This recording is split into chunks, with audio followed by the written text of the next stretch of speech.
सर्वम शिवमयम शिवानंता शिवकृपानंता। आज के আমরা আলোচনা করব আসন্ন মঙ্গলের সঞ্চার নিয়ে। আগামী 3 এপ্রিল 2025 মঙ্গল সঞ্চার করবে মিথুন রাশি থেকে কর্কট রাশিতে। এই সঞ্চার মঙ্গল দ্বিতীয়বার করছে 7-8 মাসের মধ্যে। গত বছর 2024-এ আমরা জানি 20 অক্টোবর মঙ্গল কর্কট রাশিতে প্রবেশ করেছিল। এই কর্কট রাশিতে মঙ্গল বক্র গতি প্রাপ্ত হয় 6 ডিসেম্বর এবং তারপর বক্র গতিতে 21 জানুয়ারি মঙ্গল প্রবেশ করে মিথুন রাশিতে। সেখানে মিথুন রাশিতে বক্র গতি থেকে মার্গী গতিতে ফেরে এবং আসন্ন 3 এপ্রিল মঙ্গলের সঞ্চার হতে চলেছে। তো এই সঞ্চার অত্যন্ত গুরুত্বপূর্ণ, কারণ মঙ্গল কর্কট রাশিতে 2 মাস থাকবে। 45 ডেজ যেখানে মঙ্গলের সাধারণ অবস্থান হয়, সঞ্চার হয়, সেখানে মঙ্গল 60 ডেজ কিন্তু অবস্থান করে থাকবে। এবং এটা যেহেতু একটা বিশেষ সঞ্চার হতে চলেছে, কারণ মঙ্গলের উপর কালসর্পযোগের রাহুর দৃষ্টি থাকবে এবং আমাদের সৌরমণ্ডলে কালসর্পযোগ সংগঠিত হচ্ছে। সৌরমণ্ডলের এই কালসর্পযোগের যে অ্যাক্সিস, সেই অ্যাক্সিসের একটা এন্ডে আমরা একটা স্টেলিয়াম পাবো, 6টা গ্রহ, সেখানে সেই অ্যাক্সিসে গ্রহণ সংগঠিত হচ্ছে এবং সেলেস্টিয়াল এনভায়রনমেন্টটা খুব ইম্পর্ট্যান্ট। সেই জন্য একটা পার্সপেক্টিভ ফার্স্ট যে কর্কটে ট্রানজিট ছিল অক্টোবরে, অক্টোবর, নভেম্বর, ডিসেম্বর, জানুয়ারি, ফেব্রুয়ারি, মার্চ, এই 6 মাসের মধ্যে মঙ্গল একটা রাশিতে 2 বার সঞ্চার করছে। এই জন্য দুটো ট্রানজিটের সময় সেলেস্টিয়াল এনভায়রনমেন্ট কী ছিল সেটা আমাদের দেখা একটু দরকার। একটু পার্সপেক্টিভটার একটা ক্ল্যারিটি চাই। যখন 20 অক্টোবর 2024 মঙ্গলের ট্রানজিট হয়, তখন গ্রহ সন্নিবেশ এরকম ছিল যে বৃষ রাশিতে বক্রী বৃহস্পতি এবং চন্দ্র ছিল রোহিণী নক্ষত্রে। মঙ্গল প্রবেশ করে কর্কটে, কন্যা রাশিতে ছিল কেতু, তুলা রাশিতে ছিল নিচস্থ রবি এবং বুধ, বৃশ্চিকে ছিল শুক্র, শনি কুম্ভে ছিল বক্রগতিতে, রাহু ছিল মীনে। 3 এপ্রিল যখন সঞ্চার হবে পুনরায় কর্কট রাশিতে মঙ্গলের, তখন আমরা গ্রহ নক্ষত্র সেলেস্টিয়াল যে এনভায়রনমেন্ট সেটা কি পাচ্ছি না, বৃহস্পতি আর চন্দ্র আবারও পুনরায় কিন্তু একটা যোগ সৃষ্টি করছে বৃষ রাশিতে, কিন্তু সেক্ষেত্রে বৃহস্পতি মার্গী গতিতে, কন্যা রাশিতে কেতু, মঙ্গল যথারীতি প্রবেশ করে যাচ্ছে কর্কটে এবং মীন রাশিতে রাহু, বক্রী নিচস্থ বুধ, বক্রী তুঙ্গস্থ শুক্র, রবি এবং শনি। তাহলে ইম্পর্টেন্ট লক্ষণীয় নোটওয়ার্দি টেকঅ্যাওয়ে ফ্যাক্টরসগুলো কি? যখন অক্টোবরে মঙ্গল ট্রানজিট করে, তখন দুটো major planet, outer planets Saturn আর জুপিটার রেট্রোগ্রেড মোশনে ছিল এবং কোনো কালসর্পযোগ, কোনো বিশেষ যোগ সেইভাবে সংগঠিত ছিল না সৌরমণ্ডলে। চন্দ্র বৃহস্পতি একটা বিশেষ যোগ করেছিল, বৃহস্পতির সঙ্গে চন্দ্রের অবস্থান ছিল বৃষ রাশিতে। যখন এপ্রিল মাসে মঙ্গলের সঞ্চার হতে চলেছে, তখন আমরা সৌরমণ্ডলে ষষ্ঠ এবং দ্বাদশকে অবলম্বন করে 6th and 12th অ্যাক্সিসে আমরা কালসর্পযোগ পাচ্ছি। There is a heavy stellium in the 12th house এবং চন্দ্র বৃহস্পতির যোগ কিন্তু পুনরায় সংগঠিত হচ্ছে। চন্দ্র থাকছে মঙ্গলেরই নক্ষত্রে, মৃগশিরা নক্ষত্রে। এই মঙ্গলের উপর কালসর্পযোগের রাহুর দৃষ্টি থাকছে। অক্টোবরেও মঙ্গলের উপর রাহুর দৃষ্টি ছিল, কিন্তু রাহু তখন কোনো বিশেষ অথরিটি প্রাপ্ত হয়নি, বিশেষ তার কোনো কর্তৃত্ব ছিল না, যেটা কালসর্পযোগ অ্যাক্সিস ফর্ম করলে রাহুর একটা বিশেষ অ্যাডিশনাল সে একটা ক্ষমতা প্রাপ্ত, শক্তি প্রাপ্ত হচ্ছে। তো অক্টোবরে দুটো আউটার প্ল্যানেট আর এপ্রিলে দুটো ইনার প্ল্যানেট। আউটার প্ল্যানেট যখন বক্রগতিতে যায় তখন আমরা জীবনের ইভেন্টসগুলোকে, জীবনের ঘটনাক্রমগুলোর উপর আমাদের এমফাসিসটা বেশি থাকে। কিন্তু যখন ইনার প্ল্যানেট বক্রগতিতে যায় তখন আমাদের মেন্টাল ওয়ার্কিংটা, আমাদের মানসিকতার উপর কিন্তু একটা বিশেষ প্রভাব বিস্তার করে। কারণ ইনার প্ল্যানেটস ডাইরেক্টলি আমাদের থট প্রসেসকে গভর্ন করে। তো এই মঙ্গলের যে ট্রানজিট হতে চলেছে, এই ট্রানজিটে কিন্তু আমাদের মনের উপর, আমাদের সাইকোলজিক্যাল যে অ্যাক্টিভেশনটা, সেটা বিশেষভাবে প্রাধান্য পাবে। মীন রাশি, জলরাশি, দ্বাদশ ভাব, সেখানে শনি রাহু বাত দোষ, বায়ুতত্ত্ব অ্যাক্টিভেটেড হবে, ভীষণভাবে একটা বিচলন এবং আন্দোলন, এবং সেই বিচলন আন্দোলনের রাহু মঙ্গলকে 4th হাউসে বিশেষভাবে প্রভাবিত করবে। এই মঙ্গলের যে প্রভাব, এটা টোটালি আমাদের থিঙ্কিং প্রসেস, আমাদের জীবনের যে প্রারব্ধগুলো প্রকট হয়, প্রারব্ধ কর্ম আমাদের তৈরি হয় কী করে? মনের চিন্তা থেকে, কামনা বাসনা থেকে, কামনা বাসনার বীজ। এবং এই ডিজায়ারের গ্রহই কিন্তু মঙ্গল। এবং মঙ্গলের মধ্যে যে বিশেষ কোয়ালিটিসগুলো আছে সেগুলো 4th হাউসে ভয়াবহভাবে কিন্তু একটা ফ্রাস্ট্রেশনের জায়গায় পৌঁছয়, যে কারণে 4th হাউস হচ্ছে একটা ভৌমদোষের একটা প্রধান স্থান। এবার মঙ্গলের এই যে অবস্থানটা হতে চলেছে, এই কারণে আমাদের মেন্টাল জায়গাটা ভীষণভাবে একটা অ্যাক্টিভেশনের মধ্যে থাকবে। আমরা যদি একটু সৌরমণ্ডলের দিকে নজর দিই, তাহলে 4th, 8th and 12th, চতুর্থ, অষ্টম, দ্বাদশ, এই যে মুখ্য পুরুষার্থ, এইটা কিন্তু অ্যাক্টিভেটেড থাকছে। 4th হাউস কালপুরুষের চতুর্থভাবে মঙ্গল, কালপুরুষের দ্বাদশে রাহু থাকছে, দ্বাদশের কারক গ্রহ শনি থাকছে। এই রাহুর দৃষ্টি থাকছে মঙ্গলের উপর, এই রাহুর দৃষ্টি থাকছে কালপুরুষের অষ্টমের উপর, এবং বৃহস্পতিরও কালপুরুষের অষ্টমের উপর দৃষ্টি থাকছে। তাহলে এই মুখ্য পুরুষার্থ যেটা, এই মুখ্য পুরুষার্থ কিন্তু বিশেষভাবে অ্যাক্টিভেটেড হচ্ছে। অর্থাৎ আমাদের যে রিলিজ করা, আমাদের যে অনাসক্ত হওয়া, আমাদের যে ডিট্যাচমেন্টের জায়গা, সেটা বিশেষভাবে কিন্তু হাইলাইটেড হচ্ছে। এবং দ্বাদশ মানেই অবসান, দ্বাদশ মানেই সমাপ্তি, সেটা নিয়ে আমরা একাধিক ভিডিওতে আলোচনা করেছি।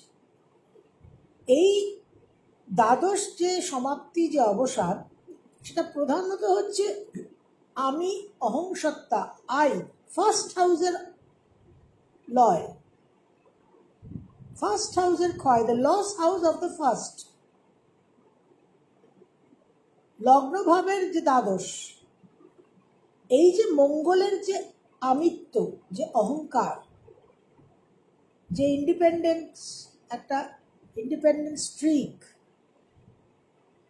যে আমাকে সমস্ত কিছুতে জিততে হবে, জয়ী হতে হবে, আমি সেনাপতি, আমি যোদ্ধা, আমি হার মানি না,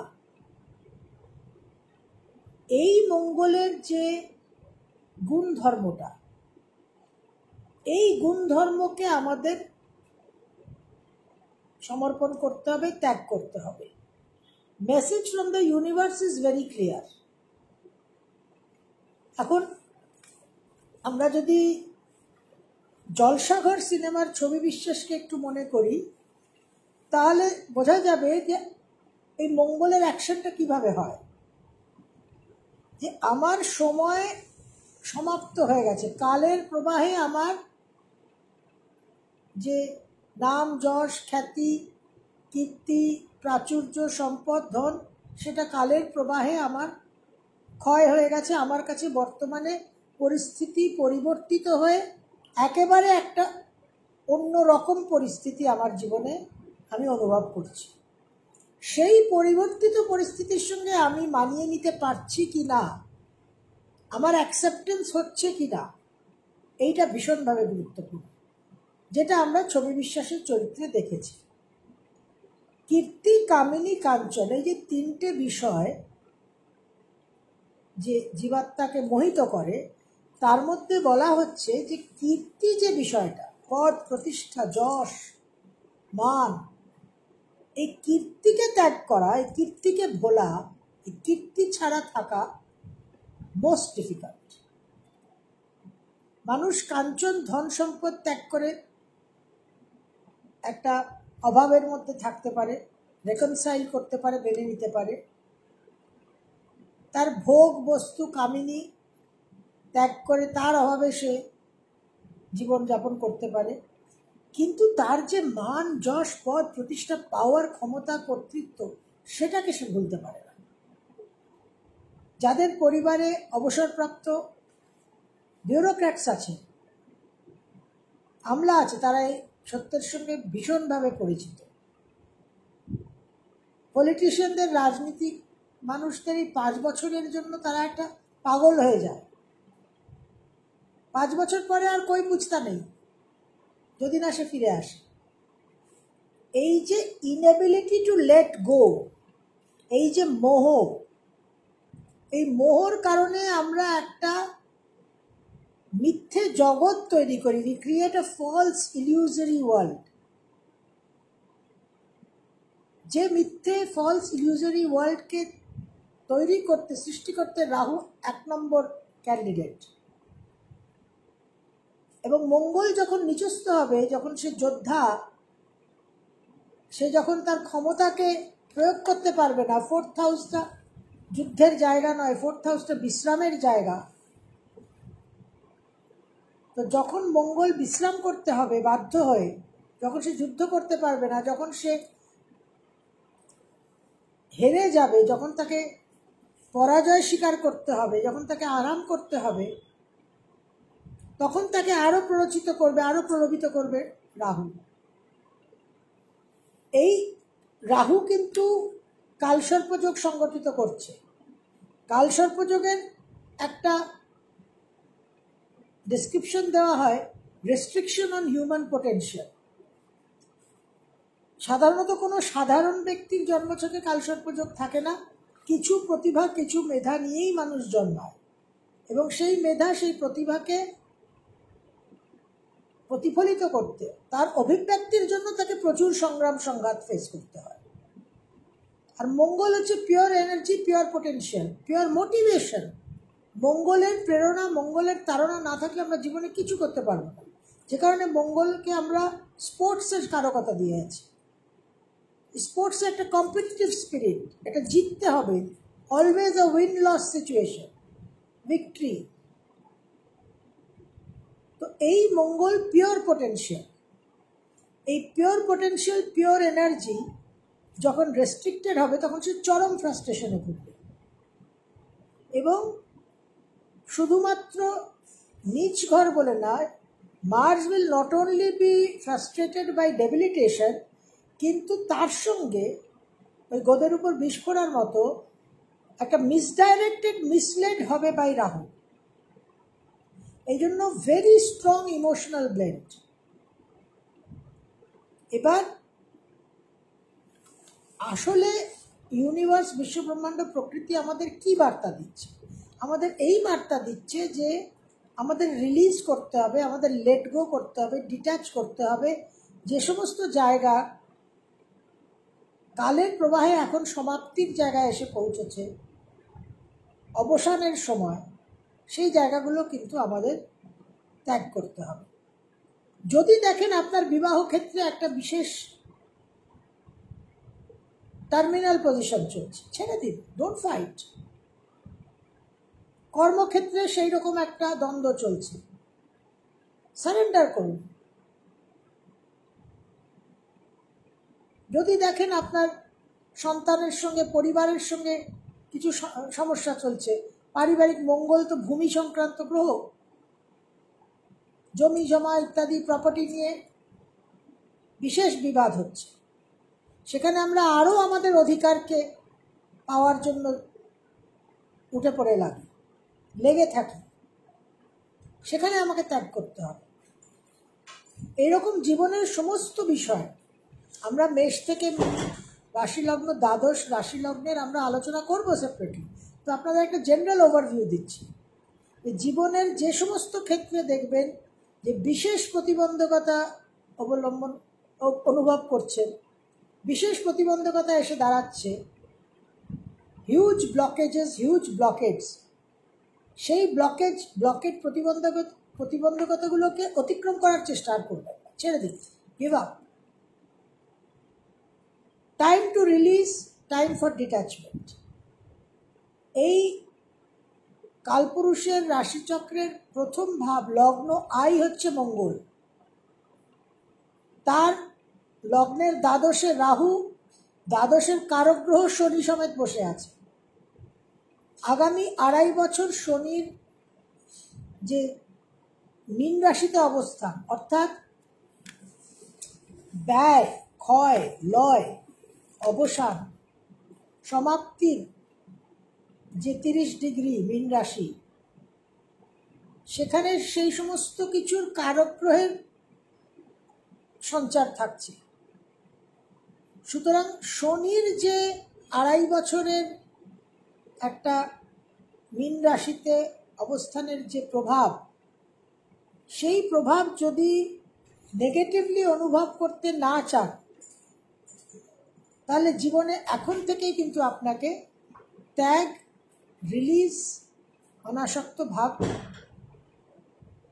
নিয়ে চিন্তাভাবনা করতে হবে। মীন রাশি জলরাশি, 12th হাউস এবং নেপচুনের কো-ওনারশিপ, ভীষণভাবে মুড সুইং হবে, মুহূর্তে মুহূর্তে মুড সুইং করবে। সেখানে রাহু বসে থাকছে, রাহু চরম ডিসেপটিভ গ্রহ, মহিষাসুরের মতো সে রূপ পরিবর্তন করবে, দেশ পরিবর্তন করবে। রাহু শনি বাত দোষ, বায়ুতত্ত্ব আমি আপনাদের সঙ্গে আলোচনা করেছি। বিশেষভাবে মনের মধ্যে বিচলন, আন্দোলন, আলোড়ন সৃষ্টি হবে এবং এই আলোড়ন, বিচলন, আন্দোলিত একটা প্রভাব মঙ্গলের উপর পড়বে, যে মঙ্গল অলরেডি ফ্রাস্ট্রেটেড। তো এই মঙ্গল যেভাবে আমরা নিজেদের চালনা করব, মঙ্গল কখনো নিজেকে সাধারণ ভাবতে চায় না, পারে না।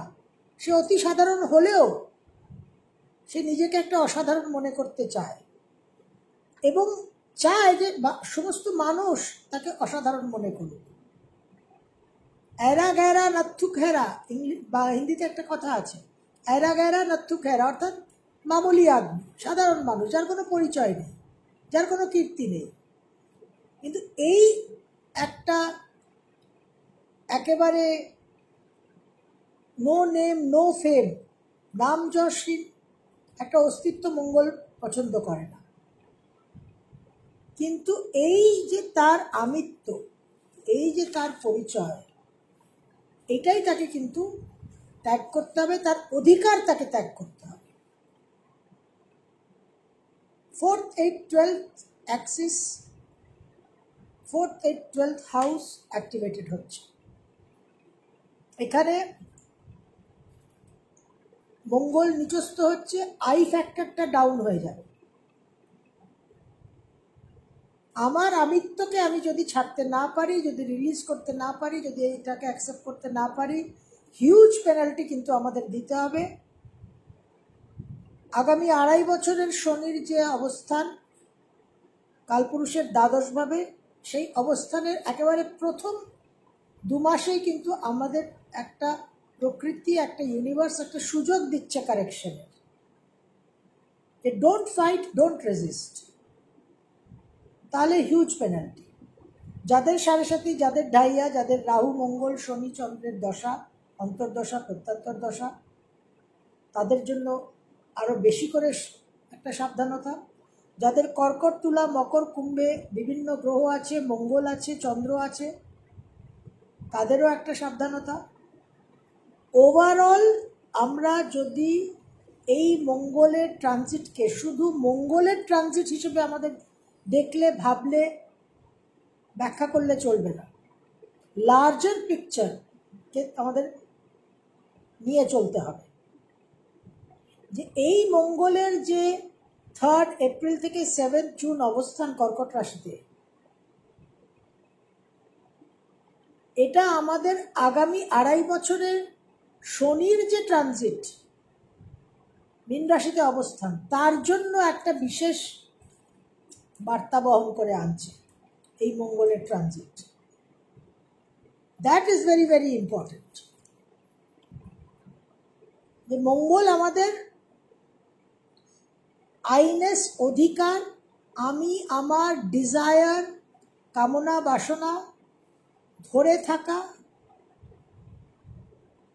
আসক্তি, জিততে হবে, পেতে হবে, কাম হোয়াট মে, যুদ্ধ করা, বিবাদ,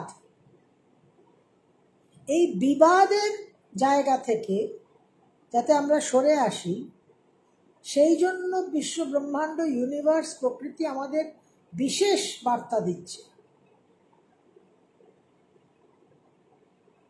এই যে গ্রহ সন্নিবেশ আমরা দেখছি, এই গ্রহ সন্নিবেশের মধ্যে থেকে যে সংবাদটা বেরিয়ে আসছে, সেই সংবাদকে ফলো করলে আমরা এই বিবাদ থেকে নিজেদের মুক্ত করতে পারব। এবং সাইকোলজিক্যালি পুরো বিষয়টা কিন্তু, যেটা 2024-এ যখন মঙ্গল প্রবেশ করেছিল কর্কটে, তখন আউটার প্ল্যানেটস রেট্রোগ্রেড ছিল, যেটা প্রথমেই বললাম। সেই জন্য জীবনের ঘটনাক্রম, ঘটনা প্রবাহ উপর অলরেডি এফেক্টসগুলো হাইলাইটেড হচ্ছে।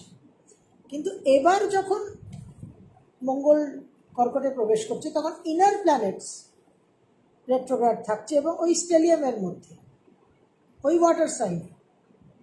সুতরাং আমাদের যে মানসিকতা, আমাদের যে কর্ম, যে মনন, যে চিন্তন, যে কর্মের বীজ, নতুন করে যে আমরা বর্তমানে যে ক্রিয়মান কর্ম, যে কর্মের ফল আমাদের কিছুদিন পরে বা হয়তো পরের জন্মে, বাট যে কর্মগুলো আমরা ক্রিয়েট করছি এখন, সেইটা বিশেষ গুরুত্বপূর্ণ।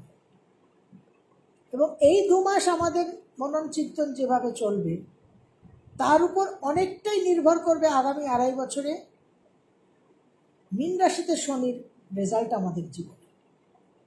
এই জন্য বিশ্বব্রহ্মাণ্ড আমাদের সুযোগ দিচ্ছে যে release and let go. 4th, 8th, 12th of the natural zodiac activated হচ্ছে। আমি, আমার, আমিত্ব, মি, মাইন, এই কনসেপ্ট থেকে নিজেদের 1 সেন্টিমিটার হলেও ছাড়াতে হবে। এই হোল্ডটাকে, এই গ্রাসটাকে কিছুটা শিথিল করতে হবে। আমরা আগামী ভিডিওতে বিস্তারিত আলোচনা করব মেষ থেকে মীন রাশি লগ্নের কি কি মানসিক আলোড়ন, বিচলন, আন্দোলন হবে। রাশিফল কি হবে সেটা আপনারা অসংখ্য ভিডিওতে পাবেন, সেই নিয়ে আমি আলোচনা করতে চাই না। এই চ্যানেলে আমরা we want to work on ourselves। যারা নিজেদের সংশোধন করতে চান, নিজেদের উন্নত করতে চান, নিজেদের বিকাশ চান, মানব জীবন, মানবজনী প্রাপ্ত হয়ে যারা মানব জীবনকে যথার্থভাবে পালন করতে চান, মানব জীবনের উদ্দেশ্য, লক্ষ্যের দিকে 1 পা হলেও এগিয়ে যেতে চান, এই চ্যানেল তাদের জন্য। @English class সুমন্ত ভট্টাচার্য 3563 মতো দর্শক যারা বিরক্ত হন নেগেটিভ কথা শুনলে, যাদের শাস্ত্রজ্ঞান 0 থেকে মাইনাসে গিয়ে ঠেকেছে, তাদের জন্য এই চ্যানেল নয়।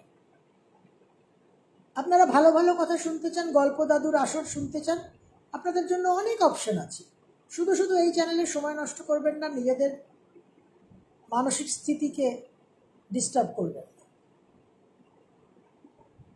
যারা সঠিকভাবে, যথার্থভাবে জ্যোতিষশাস্ত্রকে নিজেদের জীবনে প্রয়োগ করে, নিজেদের জীবনে 1%, 0.5% হলেও কিছু পরিবর্তন আনার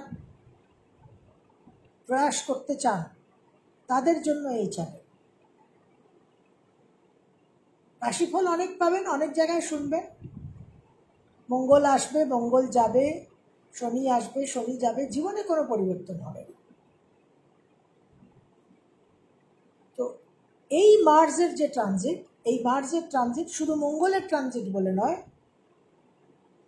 আগামী 2.5 বছরের শনির যে অবস্থান, সেই Saturn in the 12th house, 12th house significator in the 12th house, এই ট্রানজিটকে যদি আমরা অপটিমাইজ করতে চাই, যদি মিনিমাইজ করতে চাই পেনাল্টি, তাহলে এই মঙ্গলের ট্রানজিটকে গুরুত্ব দিতে হবে। শনির দৃষ্টিকে আমরা অশুভ বলি কেন? না, শনি দেখলেই শনি আমাদের কান মুলে দেবে, বেত্রাঘাত করবে। তো চোরই থানার বড়বাবুকে ভয় পায়, সাধারণ ভদ্রলোক কিন্তু থানার বড়বাবুকে ভয় পায় না। তো চুরিটা যদি না করি, যদি চোর না হই, তাহলে থানার বড়বাবুকে ভয় পাওয়ার কোনো কারণ নেই। তো টু অ্যাভয়েড স্যাটার্নস গেজ, শনির দৃষ্টিকে আকর্ষণ যদি করতে না চান, তাহলে একটু আড়ম্বরহীন হয়ে থাকতে হবে, একটু ডিসিপ্লিনের সঙ্গে থাকতে হবে, অনুশাসনের সঙ্গে জীবনে থাকতে হবে। এবং এই মঙ্গলের যে একটা অহংকার, মঙ্গলের যে কাম, ক্রোধ, লোভ, মোহ, ডিজায়ার, অলওয়েজ উইন সিচুয়েশন, যোদ্ধার যে গুণধর্ম, সবসময় বিবাদ, এই জায়গাগুলো থেকে নিজেকে একটা উত্তরণের ব্যবস্থা, একটা চেষ্টা, একটা প্রয়াস অতি অবশ্যই কিন্তু আমাদের করতে হবে। নচেত we should be ready for heavy penalties. এবং 2.5 বছরের এই শনির মীন রাশিতে অবস্থান বিশেষভাবে কিন্তু লাইফ চেঞ্জিং হতে চলেছে। তার জন্য এই অবস্থানের শুরুতেই, at the very beginning of the transit, আমরা যে উইন্ডোটা পাচ্ছি, ইউনিভার্স, প্রকৃতি আমাদের যে সুযোগটা দিচ্ছে এই মঙ্গলের ট্রানজিটের মাধ্যমে, সেটাকে আমাদের সদ্ব্যবহার করতে হবে। মঙ্গলের ট্রানজিটকে শুধু মঙ্গলের ট্রানজিট বলে ভাবলে কিন্তু হবে না।